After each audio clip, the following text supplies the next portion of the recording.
In this video, let me show you how to fix the Facebook app crashing on Android. Welcome back to this new video, everyone. If you're having this issue where the Facebook application is constantly crashing, in this video, let me show you a few solutions that you can try out. Now, the first thing that you can do is try to clear the app cache and data of the Facebook application. Just tap and hold the app if you're currently using an Android device, and then head over to this eye icon.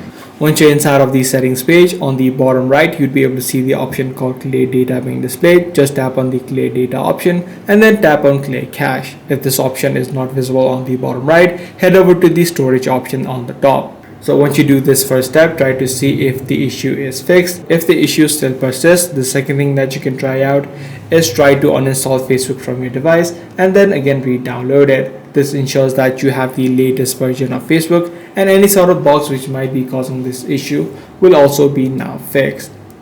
Both of these solutions are also not working out, then this is likely due to a glitch on your phone, or maybe due to the storage on your phone is running out. If this is the case, then you'll need to clear out storage on your phone so that Facebook can run smoothly. Also, what you can do is try to restart your device in order to find out if it is the case of a device glitch as well. So once you do these few steps, you should be able to fix the Facebook app crashing on your Android device. I do hope this guide video was helpful to you. If it was, be sure to subscribe. I'm going to see you in the next one.